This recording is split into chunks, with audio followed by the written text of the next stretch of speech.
.22 degrees outside at 16 minutes past the 8 o'clock hour. Green Mountain Mornings continuing now. Your host, Chris Lenois. The website for your reader-supported independent news and views source for Windham County is commonsnews.org. Commons is free on stands every Wednesday, and every Friday we're joined by its deputy editor, Randy Holhut, on the phone. Good morning to you, Randy. Good morning, Chris. Good morning, everyone. Hi, Joyce. Hi, Joyce. Appreciate you tuning in this morning for our conversation, and lots to get to with town meeting being next Tuesday, Randy, and the special issue in the Town and Village section kind of summarizing all the different town meeting agendas, but we'll save that for the longer segment on the other side of the news break, especially because I think the story that you covered, the demonstration taking place in front of the TD Bank, obviously whenever there's an arrest in town, it's big news, but certainly this sounded to me by your description of what happened there with Tim Stevenson, as well as Daniel Sicken and Lee Pon Owen being arrested. Classic case of civil disobedience. Classic case of civil disobedience by three veterans who of the genre. They've been arrested right. before, and they know what to do. And they, consciously chose that time and that place to do it. And there was a good-sized crowd outside the bank when it was happening, and they took it step by step. First standing in front of the entrance with the banner, and then going into the foyer and blocking the entrance, and then waiting for the police to arrive. And the police, being polite and cheerful and kind, sternly led them away to the waiting police cars, took them up the hill, got them, booked them, and turned them loose. So they'll be in court in a few weeks. Right. Now, I'm on Tim Stevenson's email list for Post Oil Solutions, so I've been getting the emails about the vigils that they've been doing weekly every Friday in front of that Main Street branch of TD Bank. But for listeners out there, a little bit of background as to what they've been protesting against here lo these many weeks. Well, lo these many weeks, they've been protesting Toronto Dominion, or that's the TD and TD Bank's investment in tar sands oil, and their investment in the Keystone XL pipeline that's been blocked and may be resumed again thanks to our new president, and the Dakota Access pipeline, which also may be revived due to our new president.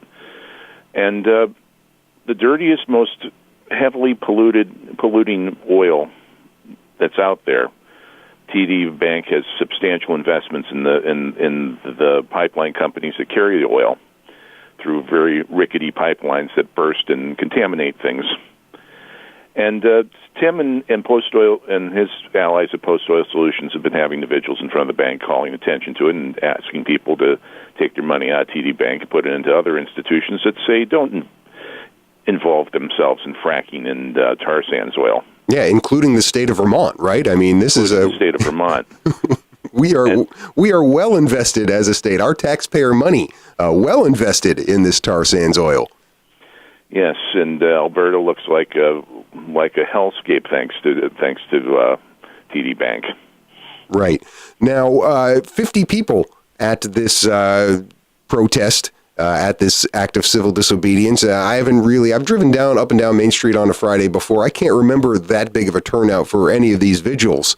So certainly ratcheting up some of the pressure there did have an impact as far as raising awareness in the community. Plus, it was a nice afternoon, too. That helps.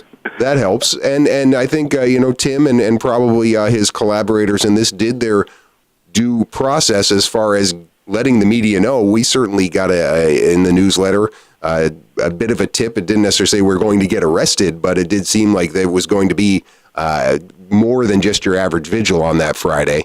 Yeah, Tim gave us a heads up that something was going to happen. He also told the Reformer that likewise that something was going to happen, and you might want to check it out. Right. But media savvy is important. That's how we found out very fast about the protest on the front page of the paper this week of the the trans support protest in the municipal center. Yeah, that's part of the whole, modus operandi. It's not a protest if you don't make people aware of it. I think that's important to point out when you have all these cynics on the national stage about these protests outside of members of Congress with, well, it's all orchestrated, it's all paid. That is part of the protest movement, is to try and have some media savvy around it. In fact, I think also working with law enforcement to make sure it's all done peaceably. Yes, in spite of the jerks around the nation that are in their respective state legislatures trying to criminalize protest. Good luck with that, guys. Right. Good luck with that, indeed. So a successful protest, and certainly successful as far as going forward with raising awareness about what they're going to have to do afterwards. By being in court, this is all part of keeping the awareness of what they want to have accomplished in the news. The question then becomes, is this pressure to divest, especially on the state level, will there be a breaking point on this? Because I know there's been a lot of talk about it. I believe there was a proclamation by the legislature last year, but ultimately, whose decision is it to have the state of Vermont divest from this tar sands oil? Is it the governor's? It's the state treasurer's. It's Beth Pierce's, right? Beth Pierce, and she's not exactly keen on the idea, just because of the amount of hassle it would be to do it, and also just questioning the effectiveness of it. Questioning the effectiveness of divesting the money. Yeah, because I think there was after the proclamation by the legislature, there was actually some research done saying that it wasn't necessarily going to cost the state much, if anything. In fact, there was some research evidence saying that it would actually improve the portfolio for the state. So you would think that there's enough momentum out there maybe to have this happen. Well, the best option of all would be to do what other advocates have been pushing for, which is a state-owned bank. Right. Similar to what North Dakota has. Right. Yeah, that certainly is an option. Probably not one that we're going to see under Governor Scott, but no. Definitely an option, and certainly something with Beth Pierce as treasurer that you would think that she would be advocating for.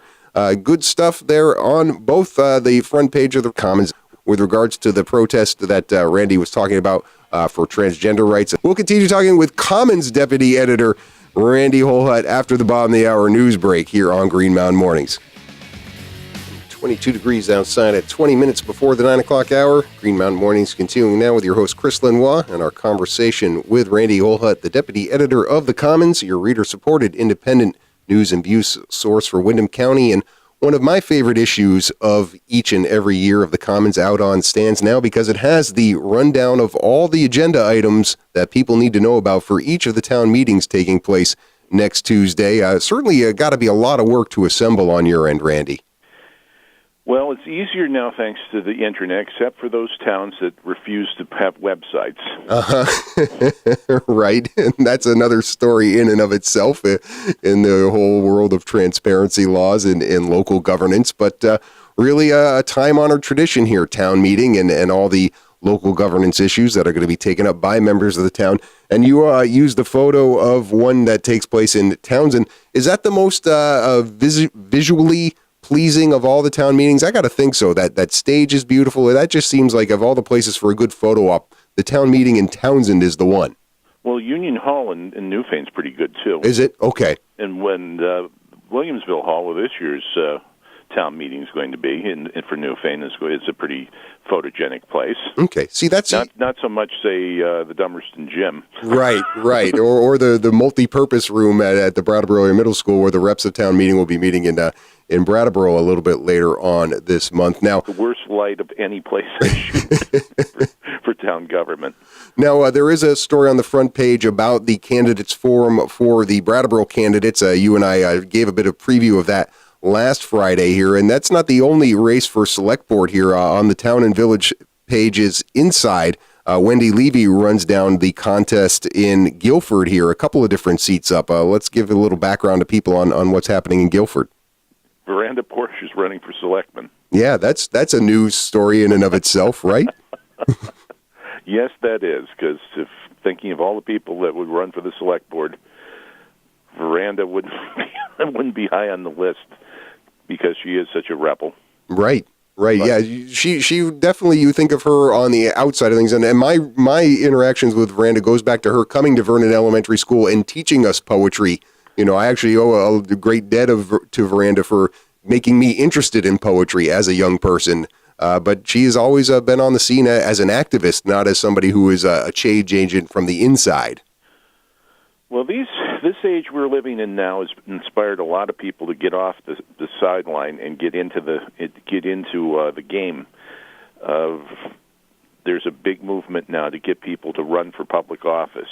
Not just shooting for Congress or even the state legislature, but run for your school board, run for your select board, run for any other elected boards. Get inside the process, and that's how you affect change. Yeah, and she's running against the incumbent Richard Clark. The other race there, two people, newcomers, trying to occupy the seat being vacated by the vice chair, Troy Rivas, Richard Wazansky, and Nathaniel Matheson. And you talk about that activism aspect of things here after this last election cycle. It seems like Nathaniel Matheson, how young he is, he's an example of that as well. Yeah, and Mr. Wazansky is a good friend of Veranda's, too, so the 1-2 punch of the old Packers corner contingent coming out to fight. So that could create a very different dynamic on the Guilford Select Board if you have somebody like Wazansky or Porch or both of them together. Yes. Yeah. All right. Something to look forward to there. Definite choices in Guilford, definite choices in Brattleboro, and then also in Vernon. Three folks vying for Chair Christine Howe's seat. She's vacating. Another kind of loss of an institutional memory there, because Christine Howe, correct me if I'm wrong, but she's been a member of the board for quite some time. Yeah, I believe she was on the board when Joyce was started covering the Vernon Select Board back in the 80s. Right. So I guess, everybody sort of phases themselves out, but Jean Carr, Jessica Freeman Earp, Christina Walker, nice to see three women getting involved in the race there in Vernon. And that might make a difference, because there's certainly a big issue right now with the library in Vernon, and how they were kind of singled out for taking a very large cut in their budget. Yeah. 38%. I spoke to Wendy a little bit about this issue on Monday of this week. She wrote a story about it where there's going to be two items in succession during the town meeting in Vernon. One to cut the library funds, and then one to put them back in. Well, that's because the board made the decision that the library was too funded for a town its size. Yeah.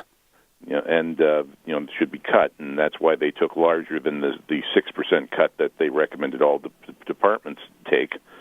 Although I don't recall the recreation department taking any cuts. No, that's certainly not a separate agenda item, and it's just interesting because I was part of the process with the Vermont Council on Rural Development. Art Miller coming in here as chair of Vernon as they try to figure out where they go now in this new post-VY reality where they're not going to get that same property tax relief from having that company in the town. And the one thing that they really came away from that whole process was they miss having a community space. They're doing a pop-up store to try and create a community space. Now they want to cut the library. I mean, talk about a need for a community space, and there's one right there. A library can be a community space. Yes, but then you have to pay for it, and we can't have that. Right, yeah, something that actually isn't a private enterprise, but a publicly funded enterprise. And it does seem like, it was interesting. I mean, the distinction Wendy made of the members of the select board who are not patrons of the library versus the number of people in town who are patrons of the library. And this is definitely a case where I think it's great to have town meeting where you have people who may not necessarily feel represented by the board on a particular issue. So here's a chance for them to effect the change that they want. And it's well documented that the health and vitality of a community is directly related to the health and vitality of its library. Yeah. Brattleboro would be a very different town if it wasn't for Brooks Library. Yeah. This is what I love about town meeting, too, are all these little side items and getting to kind of scan the town and village page for them. In Wilmington, there's a ballot initiative to basically what I read about it is it's intended to eliminate town meeting. They want to make all the budget items via Australian ballot. Is that your reading of it? Yes, and that's certainly other towns have thought about doing that because they feel the town meeting, not everybody goes to town meetings, just only the people that can afford to take a day off, or retirees or self-employed people like to go to sit and hall for the better part of a day debating town issues, and other people don't have a chance to. So why not open it up to Australian ballot over the course of a day and pop in and say yes, yes, no, no, whatever, and be done with it. Can they do that? I mean, isn't yes, they can every single town in Vermont, to my knowledge, has some sort of town meeting. They would be pretty unique in that, wouldn't they? Outside of like the larger towns. It's just that the budget items would end up going to a townwide vote. Okay, this is the same town. Correct me if I'm wrong. That a couple of years ago actually proposed the idea of moving the time of town meeting to the evening to accommodate people to be more participatory, and that got voted down. Yes. Yeah, okay. Just wanted to make sure we're talking about the same town here and their struggles to try and get participation. So we'll see how that item goes in Wilmington next Tuesday. Halifax, expanding its select board to 5 members. You talk about a time where participation in democracy is down. Why would Halifax want to expand their select board from 3 to 5 members? Because the duties of a select board member have increased over the years, and really the towns that have 3-member boards tend to find themselves overwhelmed with detail, especially if they're towns that aren't big enough to have a town administrator to run interference for the board. Mm-hmm. Is there enough participation, enough interest in being part of a board to warrant going from 3 to 5 members? I mean, you have other places, so many people run unopposed. There is. Okay. In Halifax. Particularly after the gravel pit discussion of last year. Yes, that's right. The whole zoning question about the gravel pit there that the Commons covered so well, and certainly, so yeah, people want to probably be more involved in town. Well, that'll probably pass then. They'll probably have a 5-member select board for little old Halifax following Tuesday's town meeting. Of course, the big item on a lot of different agendas for different towns around the area has to do with school merger votes, and certainly it'll be interesting to see which ones pass, which ones don't, and how much this extends the length of town meeting in each and every one of these places, right? Yeah, the merger issues for like the new River Valleys district with Marlborough, Dover, and Wardsboro, the unified Wyndham Northeast district with all the BFUHS towns joining together, and the Wyndham Central super district. Yeah. All those 3 will all come up to a vote. Yeah. I count, I think, about a dozen towns being involved in these votes. And is it a situation, I mean, if one town doesn't vote to join the merger, it kind of puts the kibosh on the whole thing. Well, just ask the Wyndham Southeast Act 46 committee. Yeah. And even there, the issue, even though it's not coming up, I noticed Putney has an agenda item asking for a full and thorough examination of alternative school district mergers. I'm sure there are people who are part of that Act 46 study committee here in Wyndham Southeast saying, what do you think we've been doing for a year now? Yes, but that was for that merger. Let's try another plan. Let's try another plan indeed. Always a fun time at town meeting day, although a busy time for you. You guys going to be able to cover as much as you can on Tuesday, and is the goal to try and we're going to get as much help as we can. Right. And have some of it in the Wednesday edition?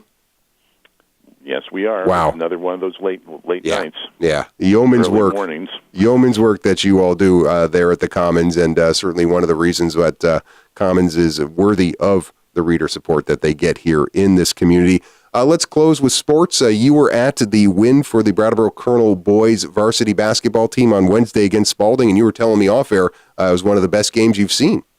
It was. People got their money's worth on this one. This was a really rough and tumble game because the referees allowed them to play. There were, if there was a foul, it was for a good reason. One of the Spalding kids left with blood streaming down his face because he got popped in the head with an stray elbow, and led to a blood delay. Wow. To clean blood off the floor. Brattleboro was down by as much as 8 points in the fourth quarter, and you had a feeling, this isn't Brattleboro's night. And then they came back and won it, and it was Ian Fulton Black's 2 free throws with 7 seconds left in the game that made the difference. And it's still Spalding could have won it, and it was a turnover in the Brattleboro and Mr. Lombardi making the steal with his time expired. Nice. Yeah, I mean, that's the thing. Eli Lombardi certainly provides a lot of scoring, but his size, he does a lot of things on the defensive end. He rebounds. He's a good passer, even if he's not having a good scoring night. And it's great to hear somebody like Ian Fulton Black coming through in the clutch there with free throws. And I think they got a really good draw looking at the brackets here in the Vermont Principals. I understand that Burlington's on a losing streak right now going into the playoffs, and this could be a game that Brattleboro could win. But this is a really tough team, and they're used to, and they've had some experience winning games like that where they've had to come back in the fourth quarter to take it, and you're a really mentally tough team. Yeah. I mean, as good as Rutland is, they're in Rutland's bracket at 18-2. They've played Rutland twice. They're out of the Champlain Valley bracket. They come in at 19-1, and they're the number one seed. There's a really good chance here for Brattleboro, I think, to make some noise in this tournament. Nice to know they got a good start. They play tonight up in Burlington, right? Yeah, that's a 7 p.m. Start tonight. So good luck to the Colonels. Hey, good luck to you this weekend, Randy. Appreciate you joining me on the program today. Yes, I'll be up on the bridge tomorrow. All right. Dress warm. It's going to be cold. All right. Take care. See ya. Randy Holhut, Deputy Editor of The Commons, your reader-supported, award-winning independent news and views source for Windham County. Back to wrap up this edition of Green Mountain Mornings after these messages.